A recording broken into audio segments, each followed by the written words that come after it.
जय श्रीमन नारायण।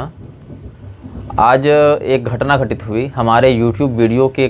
टिप्पणी में किसी व्यक्ति ने पुरी के शंकराचार्य स्वामी निश्चलानंद सरस्वती जी का एक वक्तव्य निवेदित किया, और इससे पहले कि मैं वो वक्तव्य देख सकूं, पुरी शंकराचार्य जी के ही एक समर्थक ने उसी वक्तव्य की लिंक हमारे व्हाट्सएप पर भी भेजी। और एक वक्तव्य जो था वो 6 मिनट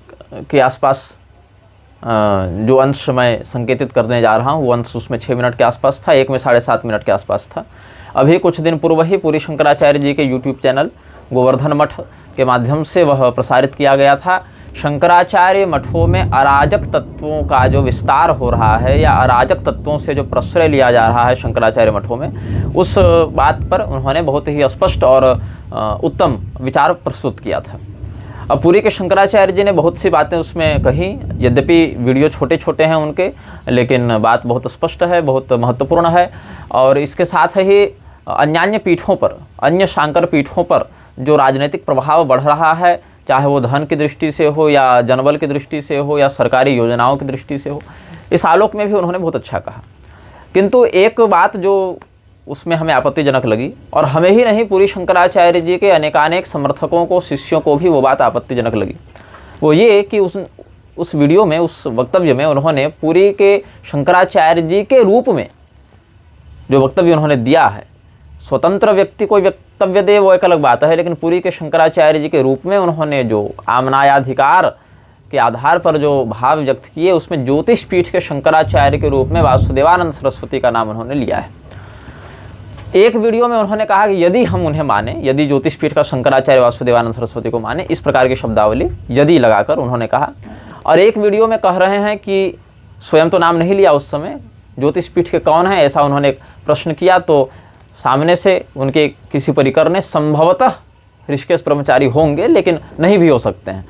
ध्वनि से मुझे ऐसा प्रतीत हुआ कि वही थे, लेकिन हो सकता है न भी हों। लेकिन उन्हीं के किसी निजी परिकर ने स्पष्ट उद्घोषपूर्वक जोर से स्पष्ट शब्दों में वासुदेवानंद का नाम ज्योतिष पीठ के शंकराचार्य के रूप में लिया। कुछ दिन पूर्व खड़ोदा कला के मंच से हमने यह कहा था कि स्वामी अभिमुक्तेश्वरानंद सरस्वती के जो शिष्यगण हैं या वो स्वयं भी यदि पुरी के शंकराचार्य जी के समर्थन में अधोक्षजानंद का विरोध करते और पुरी वाले वासुदेवानंद का विरोध करते, तो कितना बढ़िया सामंजस्य दोनों पीठों में और उनके अनुयायियों में हो सकता था। लेकिन ब्रह्मलीन शंकराचार्य स्वरूपानंद सरस्वती जी के परलोक गमन के बाद एक जो तमाशा हुआ, एक जो हम कहें कि दुर्भाग्यपूर्ण वैमनस्य दोनों पीठ के अनुयायियों के मध्य जो घटनाक्रम सभी लोगों ने देखा, सोशल मीडिया के माध्यम से, टीवी चैनलों के माध्यम से, समाचार पत्रों के माध्यम से, वो शांकर परंपरा के अभिनव इतिहास में एक बहुत ही कलंकित पहचान छोड़ जाएगा। पुरी के शंकराचार्य जी ने कहा कि वासुदेवानंद यदि ज्योतिष पीठ के शंकराचार्य के रूप में परिगणित हों, अथवा एक अन्य वक्तव्य में जहां उन्होंने यदि भी नहीं लगाया, सीधे सीधे पूछा कौन है, तो कहा गया वासुदेवानंद है। हमें यह समझ में नहीं आता कि जिस दिन पुरी के शंकराचार्य जी को समर्थन की आवश्यकता थी, अधोक्षजानंद के विरुद्ध न्यायालयों में इन्होंने जो अपने प्रमाण प्रस्तुत किए थे कि मैं वास्तविक शंकराचार्य हूं पुरी मठ का, अधोक्षजानंद नकली शंकराचार्य है, इस प्रकार का पक्ष रखते हुए जब पुरी के शंकराचार्य स्वामी निश्चलानंद सरस्वती जी ने अपना मत वहां पर प्रस्तुत किया था, तो उनके समर्थन में पुरी के शंकराचार्य के रूप में स्वामी निश्चलानंद सरस्वती की ही मान्यता होनी चाहिए, इस प्रकार का समर्थन किसने दिया था?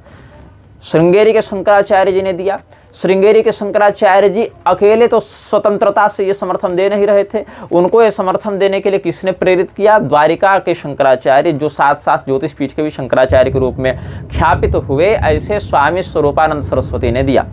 लिखित भी दिया, अनेकानेक बार मंचों पर भी पुरी के शंकराचार्य के रूप में स्वामी निश्चलानंद सरस्वती जी को ही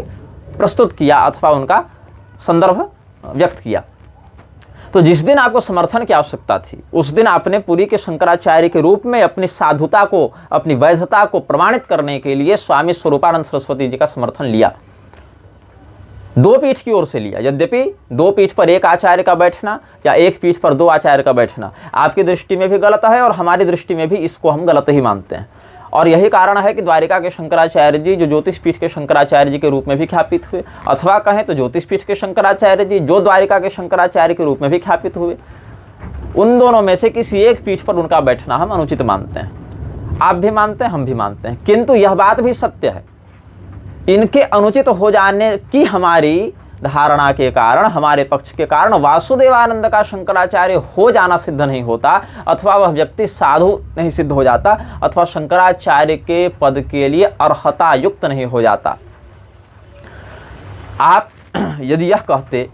कि ज्योतिष पीठ की गद्दी विवादित है या रिक्त है, या हम उस पर योग्य शंकराचार्य की नियुक्ति नहीं देख पा रहे, इसीलिए हम उस पीठ के रूप में, पीठ के अधिपति के रूप में किसी को समर्थन नहीं देते, एक अलग बात होती। स्वामी अविमुक्तेश्वरानंद सरस्वती आपकी दृष्टि में दंडी सन्यासी नहीं है, लेकिन 2017 में जब वो पूरी मठ आए, आप ही के फेसबुक पेज से दंडी सन्यासी के रूप में उनका परिचय प्रस्तुत किया गया, उसी रूप में उनका आवभगत स्वागत सत्कार सब किया गया। यहाँ तक कि वह वीडियो जो सभी लोगों के पास पहुँचा, अधिकांश लोगों ने सुरक्षित भी रखा, हम भी रखे हैं, जिस पर यह देखा गया है कि आपको और स्वरूपानंद सरस्वती स्वामी जी को बैठाकर अविमुक्तेश्वरानंद सरस्वती स्वामी जी ने चलचित्र में ही वो व्यक्त है कि वीडियो में ही आरती इत्यादि कर रहे हैं, और आप प्रसन्नता से उनके द्वारा दी गई पूजा इत्यादि को स्वीकार भी कर रहे हैं, आपने कोई विरोध नहीं किया उस समय। तो 2017 में जो व्यक्ति आपके लिए दंडी सन्यासी के रूप में मान्य था, 2019 तक जो व्यक्ति आपके लिए दंडी सन्यासी के रूप में पूरी द्वारिका के शंकराचार्य जी के शिष्य के रूप में मान्य था, उस रूप में आप उसके साथ व्यवहार करते आ रहे हैं, मंच साझा करते आ रहे हैं, समारोहों में सम्मिलित होते आ रहे हैं, वही व्यक्ति अचानक से आपके लिए वर्ण विहीन हो गया, अराजकता का पक्षधर हो गया। आज से 9-10 वर्ष पूर्व हैदराबाद में, जिसको भाग्यनगर के नाम से पूर्व काल में जाना जाता था, वहाँ पर एक बहुत विशाल धर्म सम्मेलन हुआ था, जहाँ पर लाइव टीवी चैनल में स्वामी अविमुक्तेश्वरानंद सरस्वती को ही ज्योतिष पीठ के शंकराचार्य उत्तराधिकारी के रूप में, उत्तराधिकारी शंकराचार्य के रूप में प्रस्तुत किया गया था। उस समय हमें तो कोई स्मरण नहीं है कि आपने कहा हो कि अविमुक्तेश्वरानंद सरस्वती उत्तराधिकारी नहीं हैं, घोषित नहीं किए गए हैं अभी तक, तो कैसे यहाँ पर इस रूप में प्रस्तुत होते हैं। अथवा जो उनके गुरुजी थे स्वामी स्वरूपानंद सरस्वती, वो भी आपत्ति उस समय नहीं किए थे। जहाँ तक मेरी जानकारी है कि उनकी ओर से भी कोई आपत्ति नहीं आई थी कि हमारे प्रतिनिधि शिष्य के रूप में ये व्यक्ति हैदराबाद में कैसे पहुँच गया। ऐसा तो हमको कोई संज्ञान में नहीं आ रही है बात, अगर किसी के पास वो बात होगी तो बताएं। तो खड़ौदा कला के मंच से जब हमने कहा था कि दोनों पीठ एक दूसरे के नकली शंकराचार्यों का विरोध क्यों नहीं करते, तो हमें कुछ लोगों ने टिप्पणी में बताया कि अमुक अमुक घटनाओं में जो अविमुक्तेश्वरानंद सरस्वती जी हैं, उन्होंने पुरी के शंकराचार्य के रूप में अधोक्षजानंद के दावे को गलत बताया है, उसका विरोध किया है, और पुरी के शंकराचार्य के रूप में स्वामी निश्चलानंद सरस्वती को ही मान्य और वैध बताया है। फिर हमें एक घटना स्मरण हुई जो हमने दैनिक भास्कर में पढ़ी थी, सिंहस्थ उज्जैन वाला। 8 वर्ष लगभग हो गए उस घटना को, हमको जहाँ तक लग रहा है। वहाँ पर पुरी के शंकराचार्य जी जब आए थे, रेलिंग पर बैठना पड़ा उनको रेलवे स्टेशन पर, शायद उसका चित्र इत्यादि भी उपलब्ध होगा सोशल मीडिया में। तो उसी समय स्वामी स्वरूपानंद सरस्वती जी ने प्रशासन को फटकारते हुए यह कहा था कि अधोक्षजानंद को जो तुम वीआईपी ट्रीटमेंट दे रहे हो, वो नकली शंकराचार्य है, आतंकवादी मानसिकता का व्यक्ति है। पुरी के शंकराचार्य के रूप में स्वामी निश्चलानंद सरस्वती ही मान्य है, संपूज्य हैं, और प्रशासन को उनके साथ ही शंकराचार्य की मर्यादा के अनुरूप व्यवहार करना चाहिए। वासुदेवानंद नहीं आया था आपके समर्थन में, स्वामी जी स्वरूपानंद जी ने ही आपको समर्थन उस समय भी दिया था, आपके सम्मान के लिए वही प्रशासन से भिड़े थे। अभी तक स्वामी अविमुक्तेश्वरानंद सरस्वती ने भी आप ही का समर्थन किया है पुरी के शंकराचार्य के रूप में, और द्वारिका के सदानंद सरस्वती स्वामी हो या श्रृंगेरी के शंकराचार्य जी हो, ये सब आपका ही समर्थन करते आ रहे हैं। तो इसमें भी किसका अनुग्रह समझना चाहिए? स्वामी स्वरूपानंद सरस्वती का ही अनुग्रह समझना चाहिए आपको। आपके जैसा जो नीति निधि नामक उत्तम संग्रह ग्रंथ का प्रणेता हो, सर्वेषां निष्कृति शास्त्रे न कृतघ्नस्य निष्कृति, ऐसे वचनों का जो मर्मज्ञ हो, वह व्यक्ति ऐसा वक्तव्य दे सकता है, यह हमें अविश्वसनीय प्रतीत होता है। वासुदेवानंद को यदि आप शंकराचार्य मानते हैं, आप ही का कहना है कि शंकराचार्य कोई वोट बैंक से, इलेक्शन से नहीं बनते, साक्षात हरिहर के तेज से हमारी नियुक्ति होती है, तो क्या साक्षात हरिहर के तेज से केवल आप ही की नियुक्ति हुई थी? ध्रुव चैतन्य ब्रह्मचारी की ही नियुक्ति स्वामी निश्चलानंद सरस्वती के रूप में पुरी पीठ के जगतगुरु शंकराचार्य के रूप में हुई थी क्या? कि अन्य शंकराचार्यों की नियुक्ति भी आप हरिहर के तेज से ही मानते हैं? यदि आप अन्य शंकराचार्यों की नियुक्ति भी हरिहर के तेज से मानते हैं, तो क्या विदेश गमन करने वाला, नेताओं के साथ नीचे बैठने वाला, यहाँ तक शंकराचार्य होकर समकक्ष या नीचे बैठने वाला, विदेशगामी, अनेकानेक गर्हित रोगों से युक्त, साथ ही संन्यास लेने के बाद जिसने सरकार से वेतन लेना जारी रखा, पेंशन लेना जारी रखा, ऐसा व्यक्ति आपके लिए शंकराचार्य हो सकता है, हरिहर के तेज से नियुक्त हो सकता है? तो ऐसे हरिहर के तेज से नियुक्त कथित शंकराचार्य के ही पास आप क्यों नहीं गए थे समर्थन के लिए भाई,